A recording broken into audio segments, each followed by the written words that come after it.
Pelo sinal da Santa Cruz, livrai-nos Deus, nosso Senhor, dos nossos inimigos.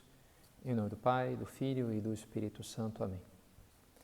Meu Senhor e meu Deus, eu creio firmemente que estás aqui, que me vês, que me ouves. Adoro-te com profunda reverência.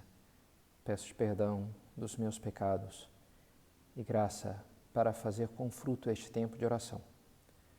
Minha Mãe Imaculada, São José, meu Pai e Senhor, meu anjo da guarda, intercedei por mim.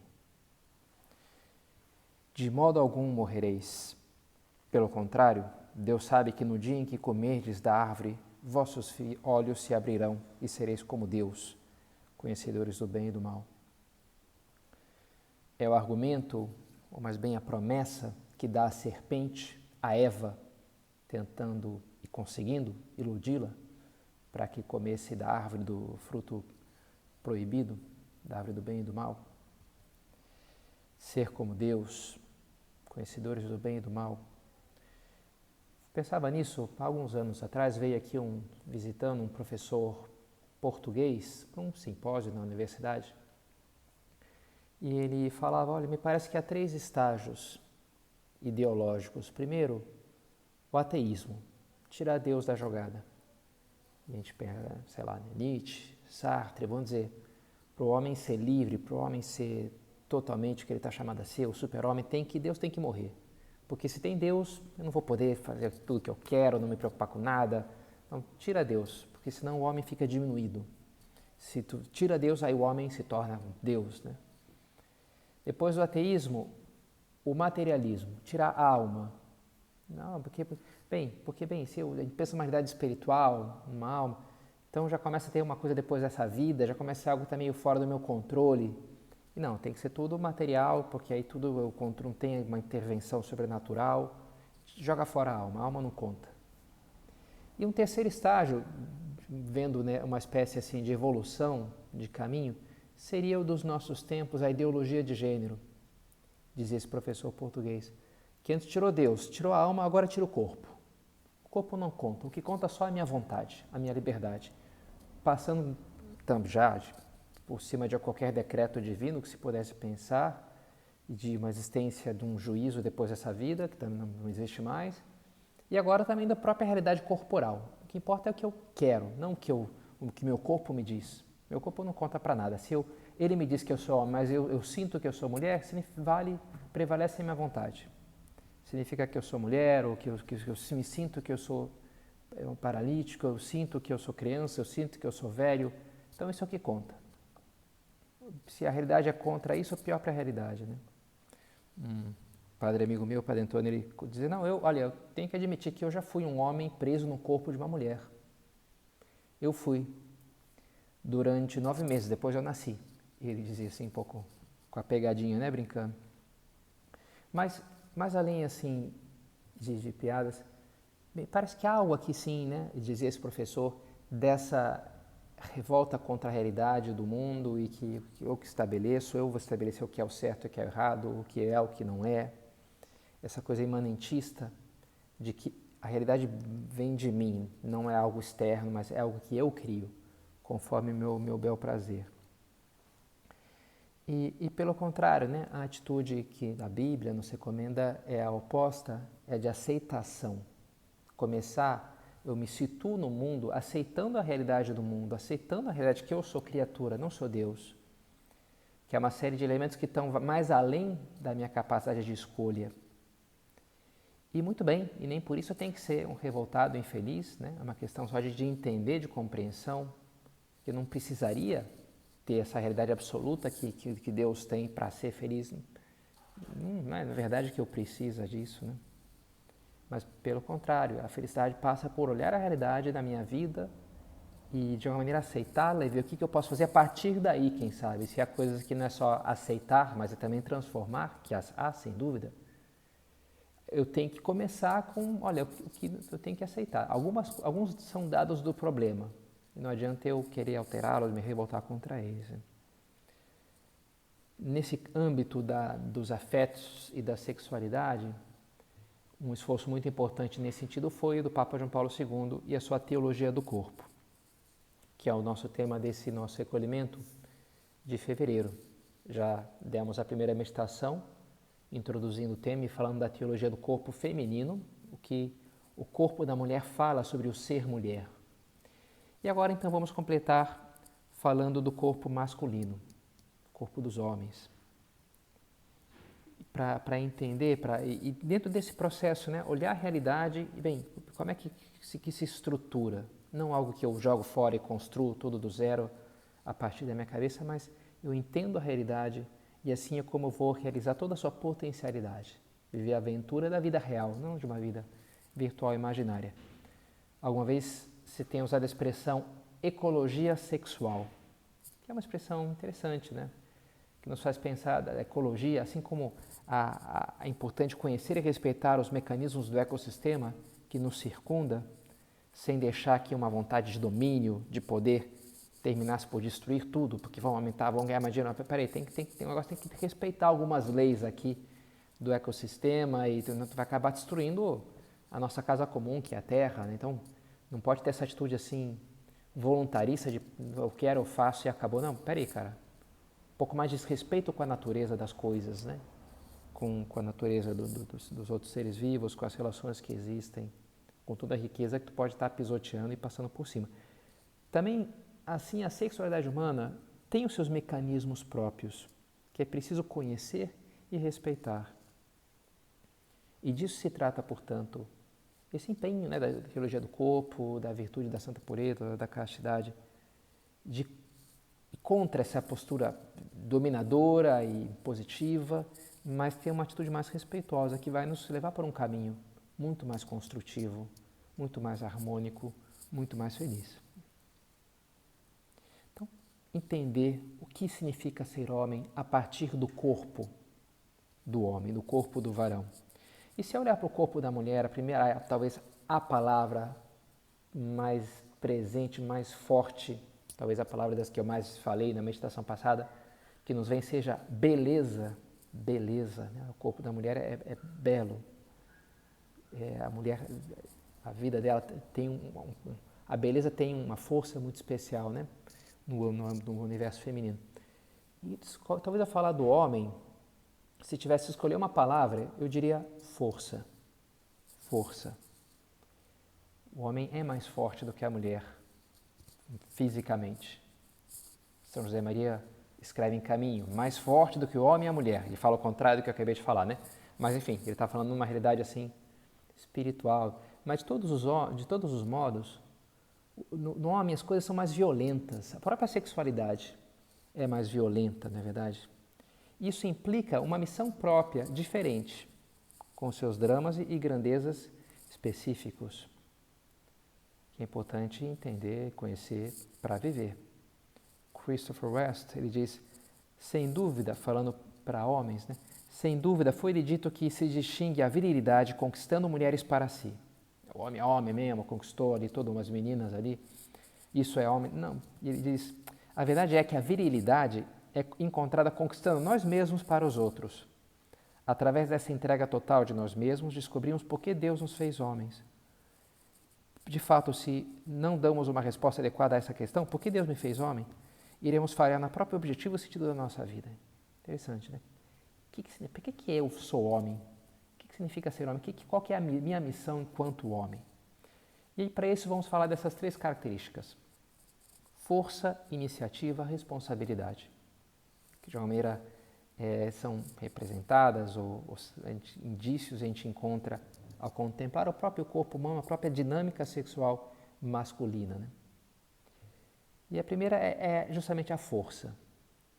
O corpo do homem, pela testosterona, que os hormônios produzem mais músculos, o centro gravitacional do homem é mais para cima. Meu pai fazia essa brincadeira de pôr uma cadeira encostada na parede, aí tem que dobrar 90 graus a cintura, encostar a cabeça na parede, e aí segura a cadeira, talvez com algum peso, e aí tem que levantar, desdobrando a cintura, né?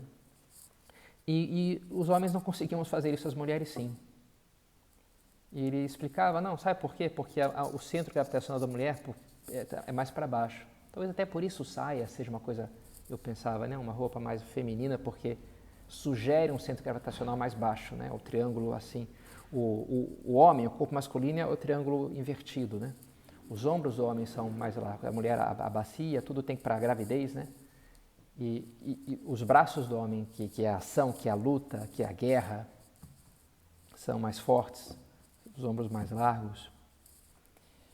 E agora, é o que atrai mais, na verdade, os homens vão lá na academia, né? Atrai o homem forte e atrai a mulher forte, mais ou menos, né? Em geral atrai mulheres mais fracas, no sentido mais magras, né? Que seja magra, que seja delicada, isso atrai muito mais que, né, uma mulher um pouco agressiva, assim, né? Não é algo muito atrativo para os homens, né? E ao contrário, um homem frágil atrai menos as mulheres, né? A força é uma característica masculina. Agora, como muitas coisas no mundo de hoje, também isso foi quase tornado um produto meio comercializável, meio falso, meio vazio. E uma maneira muito concreta em que isso ocorre é quando se coloca todo o foco dessa força na dimensão exterior da força e não no interior. O que importa é ser forte fisicamente.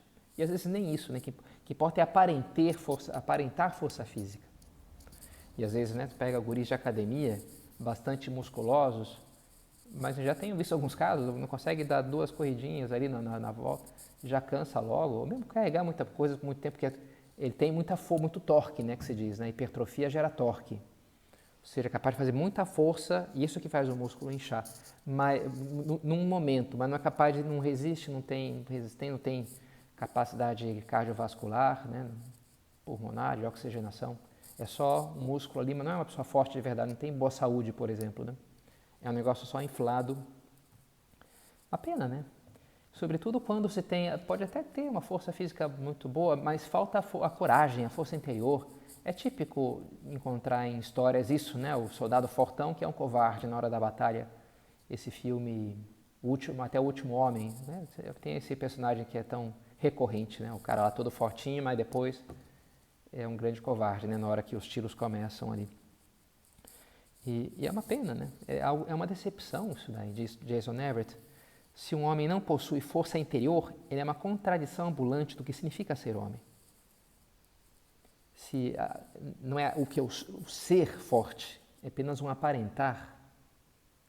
Inclusive, né, os homens muito preocupados com a aparência, mesmo que seja, sei lá, de fazer músculos, sei, né, algo pouco masculino isso daí, não é verdade?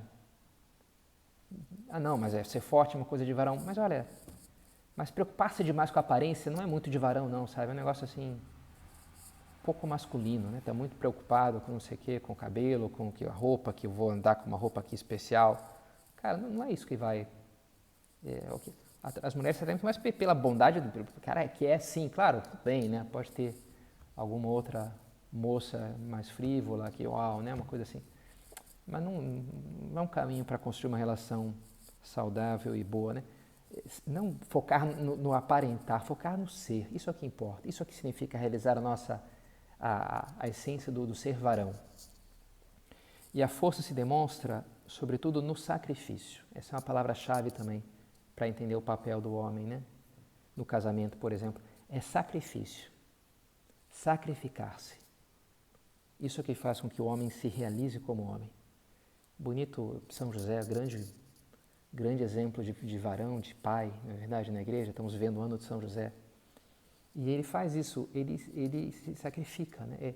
A Nossa Senhora aparece grávida, não é filho dele, então sendo justo, ele era justo, então não queria mentir, dizer que era filho dele, mas ao mesmo tempo se ele dissesse, esse filho não é meu, ele seria apedrejado, essa era a pena prevista. Então não queria entregá-la publicamente, porque era justo, não queria entregar. Então, nenhuma coisa nem outra, o que eu faço? Bem, encontrou uma terceira via que é abandoná-la em segredo. Que aí ele levaria a culpa, sem ter nenhuma culpa, de ter engravidado ela e ter fugido, e ao mesmo tempo que estaria deixando tudo que ele mais amava, que era Nossa Senhora, coisa que ele mais amava. Mas era a única solução que ele encontrou, porque as outras duas uma violentava muito o seu senso de justiça, de verdade, fazer um teatro, uma mentira, não posso isso aqui, vai totalmente, meu ser se rebela contra essa opção. E a outra também era dizer algo que sabia que Nossa Senhora ia morrer por aquilo, então Não, não posso fazer também, né? Então ele decide ele se sacrificar. E isso é a decisão do homem. Eu me sacrifico. Não, deixa aqui, eu vou lá. Eu vou lá e enfrento. Alguém tem que sair, um barulho no jardim de noite. Ah, mas pode ser um problema, um perigo. É mesmo, o meu papel é sair lá e enfrentar isso daí, né? Me lembro uma vez indo de viagem, eu com meus pais e as minhas 3 irmãs, estávamos os 4 no banco de trás da Belina que a gente tinha, viajando para a casa de campo, né, que meus pais têm até hoje. E perto de casa, parou, estava acontecendo uma coisa ali, que um cachorrão, até meu pai me contou a história, um cachorro muito grande de um vizinho, quase vizinho nosso ali, quase da mesma rua, da continuação da rua. Ele estava brigando com o cuidador, que era um animal incrível, um gigante, né, um desses cachorros grandões mesmo, e punha medo. E meu pai parou o carro e desceu, foi ajudar ali o cara. E de fato resolveu o problema, né? Ajudou, amarraram o bicho ali, chamaram veterinária. Meu pai gosta muito de bichos e se dá bem com eles. E eu me lembro que eu fiz menção de sair e minha mãe falou, Pedro, tu não sai desse carro. Não lembro que idade que eu tinha, né? Enfim, era uma criança, mas até hoje me dá pena não ter saído, né? Não sei se eu deveria ter desobedecido a minha mãe. Mas essa convicção, as meninas ficam aqui, os homens saem lá fora. Vão enfrentar o dragão, vão enfrentar o monstro, né? E eu cresci ouvindo isso, né? Frases do tipo, homem não tem medo de barata. Homem, isso eu dizia mais a minha mãe, quando eu tinha que matar uma barata, ou as minhas irmãs. E o meu pai dizia, homem não tem medo de água fria. Quando ele vinha lá, a gente viajava para Nova Friburgo, na Serra Carioca, Fluminense. E aí ele parecia de sexta à noite, lá de sunga, com o toalha indo para a piscina, fazer um frio para um carioca, um frio razoável, né? Vamos lá, Pedro, homem não tem medo de água fria, né? Ele falava assim. E não é que, sei lá, longe de minha mãe, acho que me parece estar acima de qualquer suspeita de machismo, né? Pelo contrário, né? Desde cedo bebeu muito em ideias feministas e se aposentou como CEO de uma grande empresa, criou suas filhas para serem mulheres muito independentes e capazes, né? Mas até, sei lá, com meu sobrinho, recentemente ela me contava que parecia uma barata lá. Vai lá, Joaquim, tem que matar a barata. Homem não tem medo de barata. E falou para ele, deu um chinelo para ele matar a barata. E ele era pequeno. E aí ele pegou o chinelo assim na mão, olhou e falou, tá, vó, e homem pequeno tem medo de barata? Ele perguntou assim, vendo se tinha uma brechinha na lei ali para se safar. Não, Joaquim, nem pequeno tem medo de barata. Então vai lá, acho que não sei se matou, o que fez com o negócio, né, com a barata lá, coitado. Mas o fato é que é muito esse espírito, né, que, enfim, graças a Deus que eu esperava na minha casa, e parece algo muito saudável. O homem tem que enfrentar a barata, o dragão, ou o cachorrão, ou o que for, né? Ele tem que se sacrificar. Isso significa ser homem. Isso nos faz felizes, né? Quando o cara vai lá e matou a barata, foi lá e mergulhou na piscina gelada. Isso dá, sabe? O homem fica assim, eu sou homem, entende? Dá uma coisa assim de autoconfiança, né? De autossatisfação, de ter enfrentado o desafio. Isso realiza o varão. O homem, Deus nos fez para isso. Jason Everett, nesse seu livro Teologia do Corpo dele, de onde eu me baseei muito nessas meditações, narra um diálogo de um guri de 17 anos, falando, eu sei que é errado dormir com uma guria com quem você não se importa, mas e se eu a amar? Sabe, essa guria com quem eu estou agora, eu daria a minha vida por ela, falando sério. Se um cara colocasse uma pistola na cabeça dela, eu diria para atirar em mim no lugar dela. Eu amo ela a esse ponto. E o Jason dizia para ele, ok, então faça isso. E o guri respondeu, mas como assim? O quê? Fazer o quê? Dê a sua vida por ela. E explica, né? De fato, Deus colocou no coração do homem, até essas histórias de a poça tinha lá e o cara tinha que tirar o casaco para a menina não pisar na lama. Essas coisas assim, né? São até anedóticas, assim, enfim, na prática a gente nunca via acontecer, mas em desenhos animados, em filmes, é um negócio que se repete, virou essa coisa, eu me sacrifico, né? Eu abro a porta, eu conduzo, eu protejo, eu vou na frente, eu faço um esforço maior, eu carrego, se está cansada, deixa comigo. Essa coisa de sacrificar, Deus nos colocou isso no coração. E agora, não tanto para defendê-la, a minha esposa, aos meus filhos, de um ataque de orcs ou de alienígenas, ou de traficantes, dizendo quem que eu vou matar, se não é tu, é ele. É um negócio que não vai acontecer, né? Mas sim, defendê-la de inúmeros problemas e riscos reais da vida. Em primeiro lugar, de nós mesmos, do nosso próprio egoísmo. Proteger a mulher, a esposa, de tudo que lhe faça mal, de tudo que e sobretudo, o que lhe afaste de Deus, da vida eterna, da paz interior. E muitas vezes, e eu que acompanho tantas gurias, algumas já por muitos anos, né? A maioria das vezes, o que mais faz sofrer a uma adolescente, uma jovem, é o namorado, né? Tudo bem, não é algo exclusivo, mas as amigas também fazem sofrer, os guris ali da turma, sei lá, os pais, sem dúvida.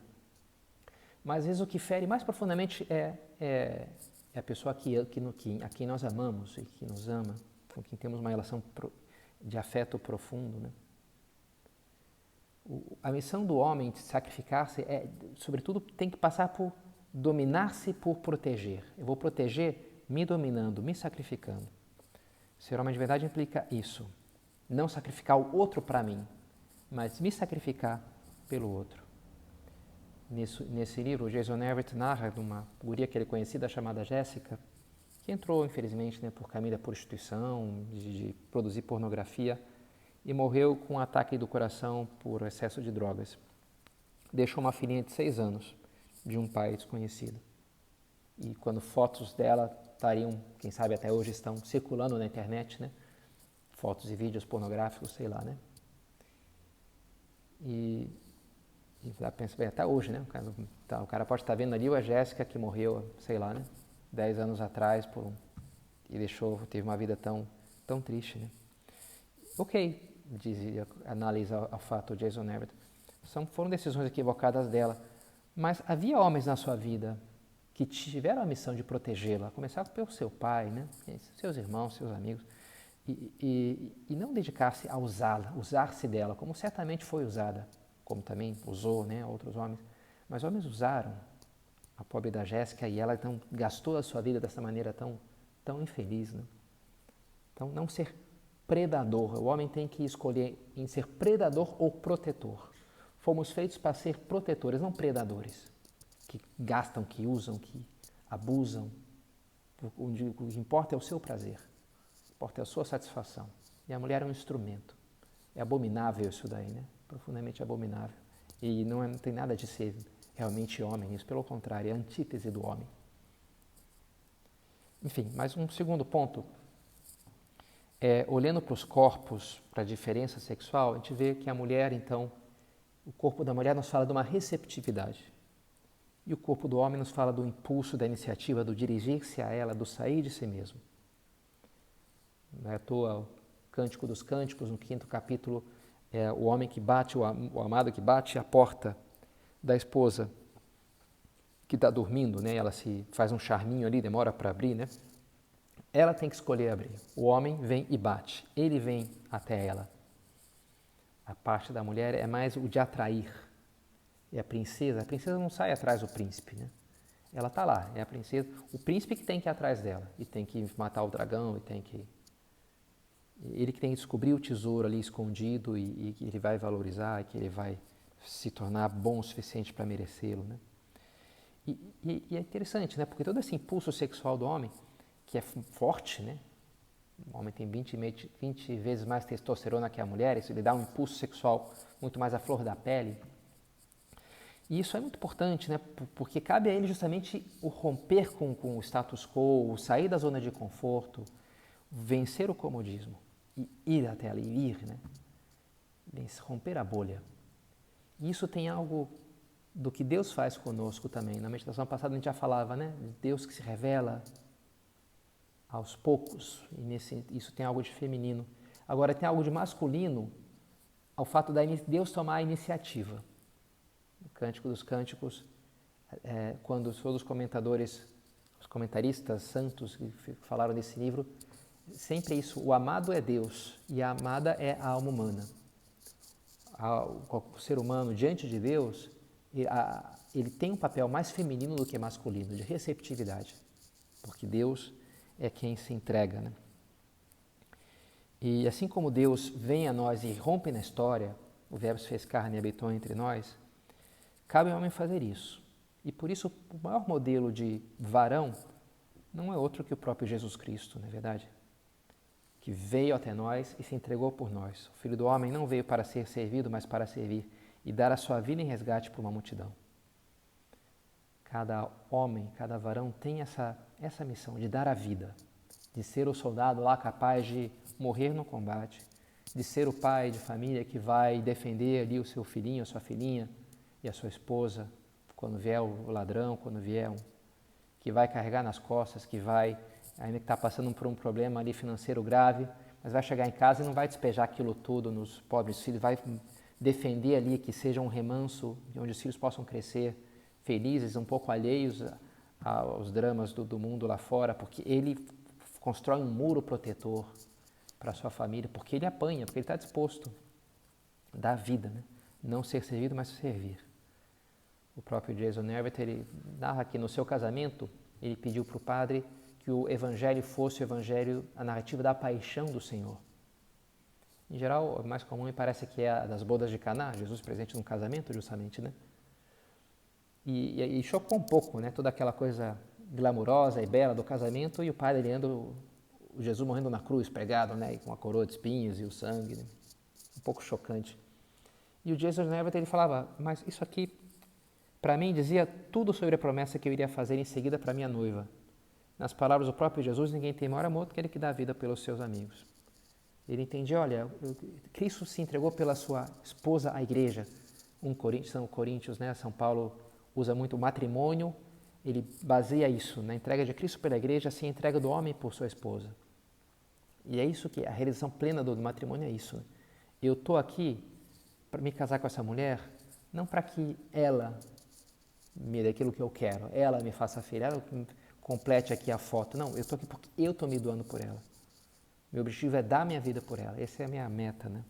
Isso é muito masculino, né?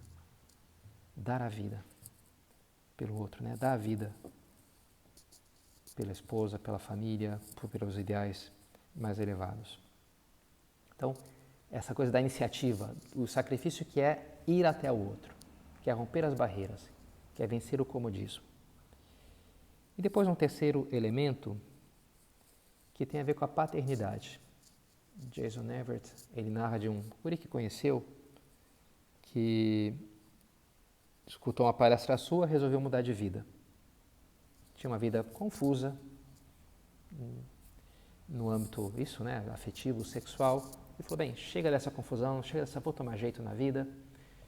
Chegou em casa, tinha um recado na secretária eletrônica de uma guria que, olha aqui, Darren, aqui, meu nome é tal, a gente ficou junto numa festa, não sei se tu vai lembrar de mim, há 2 meses atrás, e olha, preciso muito que tu ligue para mim, sabe, é porque tem uma coisa aqui que, bem, é melhor que tu me ligue. Ligou e ela estava grávida, né, dele. E ele falou, bem, tinha acabado de tomar aquela decisão de mudar de vida e levar uma vida limpa e ordenada, né? Mas, enfim, com aquilo ele não previa. Mas o fato é que ele falou, bem, ele escolheu abraçar, de fato, naquela situação, trabalhar, começou a arranjar um emprego, deixou um pouco os estudos um pouco mais devagar, porque precisava pagar as coisas.